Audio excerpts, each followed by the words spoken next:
हिजाब पहनने को लेकर कांग्रेस नेता राहुल गांधी ने एक बड़ा बयान दिया। इलेक्शन धमाके के जरिए ये पूरी जानकारी आप तक पहुंचाते हैं। दरअसल अलीगढ़ मुस्लिम यूनिवर्सिटी पहुंचे राहुल गांधी ने छात्राओं से मुलाकात की।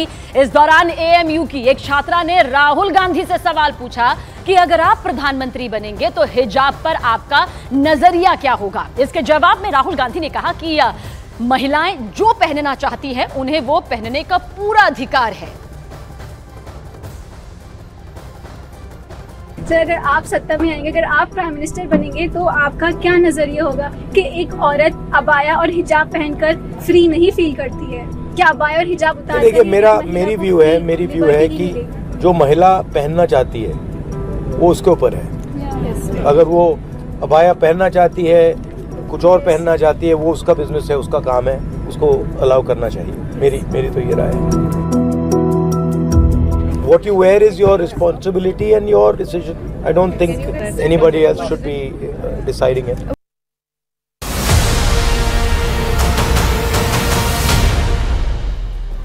अब राहुल गांधी ने ये बयान तो दे दिया है, लेकिन इस बयान के बाद बवाल भी मच गया है। दरअसल राहुल गांधी के हिजाब समर्थन पर बीजेपी ने जोरदार हमला किया। गिरिराज सिंह ने राहुल गांधी पर लोगों को भड़काने का आरोप लगाया।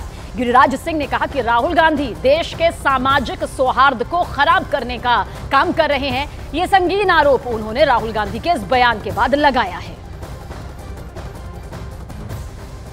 राहुल गांधी व्याकुल भारत, उन्हें लग रहा है एक देश में एक कानून ना रहे, एक देश में सामाजिक सौहार्द ना रहे, इसीलिए दूसरों को भड़काने का काम करते हैं। ये कानून का देश है, कानून से काम चलता है और कानून ही काम करेगा। राहुल गांधी वोट के खातिर व्याकुल भारत है।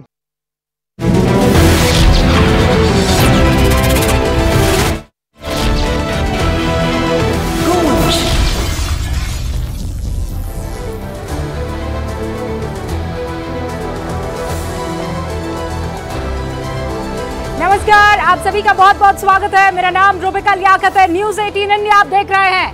5 बज चुके हैं, यानी शुरुआत हो चुकी है गूंज की। आज आपको पता है गूंज किस बात की हो रही है? सिर्फ एक सवाल की, और सवाल ये है कि राज्यसभा तो झांकी है, क्या 2024 बाकी है? ये सवाल इसलिए गूंज रहा है क्योंकि आज राज्यसभा सदस्यों का चुनाव हुआ है। उत्तर प्रदेश, हिमाचल, कर्नाटक की 15 सीटों पर, आप कहेंगे तो बड़ी बात क्या है, 15 सीटों पर वोट डाले जा चुके हैं। हिमाचल प्रदेश में कांग्रेस के 9 विधायकों ने क्रॉस वोटिंग कर दी है। नतीजा यह है कि खतरा कांग्रेस सरकार पर मंडराने लगा है। उत्तर प्रदेश में समाजवादी पार्टी के 7 विधायकों ने क्रॉस वोटिंग की है। फायदा बीजेपी के 8वें उम्मीदवार को हो सकता है। राज्यसभा की खाली हुई 56 सीटों में से 41 सांसद निर्विरोध चुन लिए गए, लेकिन पेच कहां फंसा? पेच फंसा 15 सांसदों पर। डिटेल में आगे आपको बताऊंगी, लेकिन सबसे पहले आपके सामने 2 तस्वीरें रखना चाहती हूं। ये जो 2 तस्वीरें हैं, पहली तो हिमाचल प्रदेश की तस्वीर है और दूसरी तस्वीर आपको बता देती हूं, ये है उत्तर प्रदेश की। गूंज में यहां पर ये देखिए, इंडी गठबंधन यानी इंडिया अलायंस पर डबल स्ट्राइक हो रही है। 9 एमएलए जो है उन्होंने क्रॉस वोटिंग कर ली है। विधायकों की तरफ से जो क्रॉस वोटिंग हुई है, इसे लेकर इस वक्त जमकर इंडिया गठबंधन में बातचीत का दौर चल रहा है। गुस्से का उबाल साफ तौर पर नजर आ रहा है। इंडिया गठबंधन पर यह डबल स्ट्राइक 2 अलग अलग जगह से हुआ है, एक हिमाचल प्रदेश और दूसरा जो है वो उत्तर प्रदेश में। देखिए, हिमाचल में कांग्रेस के सुखविंदर सुक्खू की सरकार संकट पे कैसे आ गई है। बीजेपी ये दावा कर रही है कि विधायक हमारे संपर्क में है। राज्यसभा चुनाव में कांग्रेस के 9 विधायकों ने क्रॉस वोटिंग कर दी है और कहा जा रहा है कि उनसे संपर्क नहीं हो पा रहा है। ये कोई और नहीं, बीजेपी के पूर्व मुख्यमंत्री जयराम ठाकुर दावा कर रहे हैं कि हिमाचल में कांग्रेस की सरकार अल्पमत में आ गई है। दूसरी तस्वीर आप देख रहे हैं उत्तर प्रदेश की। यूपी में समाजवादी पार्टी के विधायकों ने क्रॉस वोटिंग की है। समाजवादी पार्टी के चीफ व्हिप ने बाकायदा इस्तीफा दे दिया है। योगी आदित्यनाथ से समाजवादी पार्टी के बागी विधायकों ने बाकायदा मुलाकात की। तस्वीरें जो हैं वो सामने आई है। जो 2 राज्यों में खेला हुआ है उसने 2024 के लोकसभा चुनाव से पहले सिंबॉलिक तौर पर, सांकेतिक तौर पर ही सही, लेकिन विपक्ष को एक बड़ा झटका दे दिया है। अभी जो मैं आपके सामने ये बातें रख रही हूं, टाइम नोट कर लीजिए, 4:53 हो रहे हैं। वोटों की गिनती शुरू हो जाएगी अब से कुछ ही देर में। तस्वीर क्या है वो भी अब से कुछ ही घंटे में साफ हो जाएगी। किसने क्रॉस वोटिंग की है, कौन सा उम्मीदवार राज्यसभा जाने वाला है, किस पार्टी का जाने वाला है, ये सब कुछ अब से कुछ ही देर में क्लियर हो जाएगा। लेकिन दिलचस्प क्या है? दिलचस्प ये है कि खेला कैसे हुआ, कहां हुआ, किस तरह हुआ, क्योंकि उत्तर प्रदेश और हिमाचल प्रदेश में बीजेपी के एक कदम ने कांग्रेस और समाजवादी पार्टी कैंप में सर्जिकल स्ट्राइक कर दी है। इस बार राज्यसभा चुनाव में, जैसा मैंने आपको पहले बताया, 41 उम्मीदवारों में से 20 जो थे वो सिर्फ बीजेपी के। ये जो 20 सीटें हैं वही सीटें हैं जहां सिर्फ एक ही उम्मीदवार था, यानी कैंडिडेट जो है वो कोई और नहीं था, एक ही कैंडिडेट था, निर्विरोध चुन लिया गया। लेकिन जो 15 सीटों पर पेच फंसा है ना, उसका गणित मैं आपके सामने रखना चाहती हूँ। 15 सीटों में उत्तर प्रदेश की 10 सीटें हैं, ये आपके सामने स्क्रीन पर रख रही हूं मैं। यहाँ स्क्रीन पर आप समझने की कोशिश कीजिए। राज्यसभा सीटों में जहां पर वोटिंग हो रही है, वोटिंग क्यों हो रही है? क्योंकि वहां पर जितनी सीटें हैं उससे ज्यादा कैंडिडेट्स हैं। उत्तर प्रदेश में 10 सीटें हैं, कर्नाटक की 4 सीटें हैं, हिमाचल प्रदेश की 1 सीट है। उत्तर प्रदेश इन 10 सीटों पर उम्मीदवार इस वक्त जो देख रहा है वो कितने देख रहा है? 11। अंक गणित के हिसाब से 7 होने चाहिए थे भारतीय जनता पार्टी के और 3 होने चाहिए थे समाजवादी पार्टी के, लेकिन बीजेपी ने 7 उम्मीदवारों की जगह मैदान में उतार दिए 8 उम्मीदवार। और जो 8वां नाम आया वो है संजय सेठ का। और ये संजय सेठ कौन है? ये संजय सेठ जो हैं वो बाकायदा समाजवादी पार्टी के किसी जमाने में कोषाध्यक्ष रहते थे, उद्योगपति है, बड़े जाने माने। और समाजवादी पार्टी ने 2016 में बाकायदा इनको राज्यसभा भी पहुंचाया था। संजय सेठ क्या ये बीजेपी की तरफ से राज्यसभा में बैठेंगे? ये बड़ा सवाल है, क्योंकि दूसरे दल के विधायक क्रॉस वोटिंग कर सकते हैं। संजय सेठ जो कि उद्योगपति है, राज्यसभा सांसद समाजवादी पार्टी से रह चुके हैं, कोषाध्यक्ष बाकायदा समाजवादी पार्टी के रहे, लेकिन इस बार बीजेपी की तरफ से मैदान में है। अब खेला कहां हो सकता है, मैं उसको अंक गणित के जरिए आपको समझाने की कोशिश करती हूँ। कैंप 2, उत्तर प्रदेश विधानसभा की 403 सीटें जो हैं उसमें से 4 सीटें इस वक्त खाली हैं। तो कुल मिलाकर कितनी हुई? 399 सीटें। कुल सीटें हैं 403, लेकिन खाली है अभी 4 सीटें। तो अभी मौजूदा विधायक कितने हुए? 399। अब राज्यसभा के लिए एक फॉर्मूला लगता है, और फॉर्मूला क्या है मैं आपको बताती हूँ। एक सीट की वैल्यू निकलती है, वो निकलती कितनी है कि टोटल जो विधायक है 399, जीतने के लिए इन 399 को चाहिए 37 विधायकों का वोट। और फॉर्मूला जो है वो आप इसे ऐसे समझिए कि 10 सीटें हैं, 10 में 1 जोड़ना होगा तभी तो मेजॉरिटी आएगी। उत्तर प्रदेश की 10 सीटें, 10 में 1 जोड़ा तो 11 हो गए। तो आप 399 को अगर आप डिवाइड करेंगे 11 से तो वैल्यू आएगी 36.25, और उसको आप मान लीजिए 37। तो कुल वैल्यू है 37। या तो समाजवादी पार्टी जुटाएगी या बीजेपी, लेकिन कौन जुटा पाएगा इसका गणित भी हमने आपके लिए तैयार किया है। यूपी विधानसभा में बीजेपी के पास इस वक्त जब मैं आपसे बात कर रही हूँ 252 विधायक है, यह आंकड़ा आपके सामने है।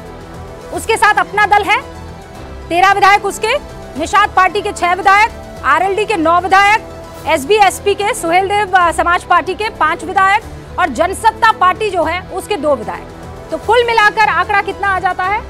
13 विधायक जोड़िए 6, जयंत चौधरी के आरएलडी के पास 9, ओपी राजभर की पार्टी के पास 5, और राजा भैया की जनसत्ता पार्टी जो है उसके 2 विधायक, ये सभी बीजेपी के साथ है। तो कुल मिलाकर आंकड़ा 237 हो जाता है, माफ कीजिएगा 287 हो जाता है। बीजेपी 8 उम्मीदवार जिताने के लिए जो आंकड़ा उसको चाहिए वो है 296 वोट, 296। यानी बीजेपी के पास अभी जो कमी है वो 9 विधायकों की है। कुल उसके पास विधायक 87 है, विधायक चाहिए 296, विधायकों की कमी है 9 और इसीलिए खेला यहां पर हुआ है। वोटों की कमी समाजवादी पार्टी के पास भी है, ये मत भूलिए। अपने तीसरे प्रत्याशी के लिए समाजवादी पार्टी ने अंक गणित जब देखा तो उसके पास भी वोटों की कमी थी। यूपी विधानसभा में समाजवादी पार्टी के कुल 106 एमएलए हैं, उसको साथ मिला है कांग्रेस के 2 विधायकों का, ऐड करते जाइएगा। पाले में 108 वोट हुए, जबकि तीसरे उम्मीदवार को जिताने के लिए उसे वोट कितने चाहिए? 111।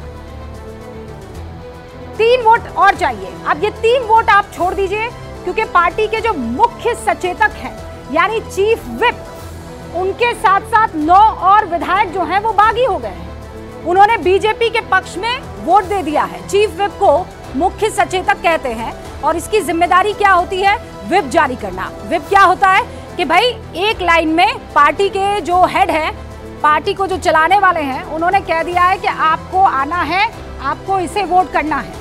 लेकिन जब चीफ विप ही हट जाए तो फिर चुनाव आयोग की जो वेबसाइट है वो ये बताती है कि आप उनके ऊपर किसी तरह का कोई एक्शन नहीं ले सकते हैं। पार्टी जो चाहे कर सकती है, लेकिन वोटों को लेकर क्या कोई एक्शन लिया जा सकता है? ना, नहीं लिया जा सकता है। अब ये देखिए, ये मनोज पांडे हैं, यही है समाजवादी पार्टी के चीफ विप। इन्होंने तो बकायदा खत जारी किया और कह रहा है मुझे चाहिए, और क्या कहा जा रहा है उस खत के जरिए कि मुझे आपकी सदस्यता चाहिए ही नहीं, मैं इस्तीफा देता हूं। इसके बाद नंबर आता है अभय सिंह का। अभय सिंह क्या करते हैं? वो बकायदा फेसबुक पर प्रभु राम की एक तस्वीर शेयर करते हैं और लिखते हैं जय श्री राम। फिर धीरे धीरे बागियों की लिस्ट सामने आने लगती है। और बागी कौन कौन है? मनोज पांडे आपने देख लिया, अभय सिंह देख लिया, राकेश प्रताप सिंह का फिर नाम आया, राकेश पांडे का नाम आया, विनोद चतुर्वेदी का नाम आया, पूजा पाल का नाम आया, आशुतोष मौर्य का भी। खेल आपको बता दूं, हिमाचल प्रदेश भी हुआ वहां राज्यसभा के चुनाव जो हो रहे हैं उसे लेकर भी बड़ा खेला हो गया है। हिमाचल प्रदेश में भी बीजेपी ने उम्मीदवार जो उतार दिए हैं उसे लेकर गड़बड़ी हो गई है। ये जो क्रॉस वोटिंग की है उन सब नामों को एक बार फिर से आप देख लीजिए। राकेश पांडे है, अभय सिंह है, राकेश सिंह है, मनोज पांडे हैं, उसके बाद आप देखिए पूजा पाल का नाम आ रहा है, आशुतोष मौर्य का नाम आ रहा है और बकायदा आपको यहाँ पर विनोद चतुर्वेदी का नाम भी दिखाई दे रहा है। लेकिन हिमाचल प्रदेश में एक सीट पर कांग्रेस ने अभिषेक मनु सिंघवी को उतारा था, बीजेपी ने उसी अभिषेक मनु सिंघवी के सामने जो है हर्ष महाजन को उतार दिया। लेकिन 68 विधायकों वाली विधानसभा में एक उम्मीदवार को वोट कितने चाहिए? 35 वोट चाहिए। कांग्रेस के पास 40 विधायक है, बीजेपी के पास 25 विधायक है। कांग्रेस के 11 विधायकों ने, खबर ये मिल रही है कि क्रॉस वोटिंग कर ली है। इसके बाद अब हिमाचल की सुक्खू सरकार खतरे में नजर आ रही है। सवाल यह है कि जो विपक्ष अपने विधायकों को विश्वास में नहीं ले पा रहा है या अपने विधायकों का विश्वास नहीं जीत पा रहा है, वो 2024 का चुनाव कैसे जीतेगा? इस वक्त एक बड़ी खबर भी आपको बता देना चाहती हूँ। राज्यसभा चुनाव के लिए वोटों की गिनती शुरू हो चुकी है। उत्तर प्रदेश, हिमाचल और कर्नाटक में वोटों की गिनती शुरू हो गई है। उत्तर प्रदेश में राज्यसभा की 10 सीटों पर मतगणना चल रही है। हिमाचल प्रदेश की 1 सीट पर काउंटिंग चल रही है। कर्नाटक में 3 सीटों के लिए मतगणना शुरू हो गई है।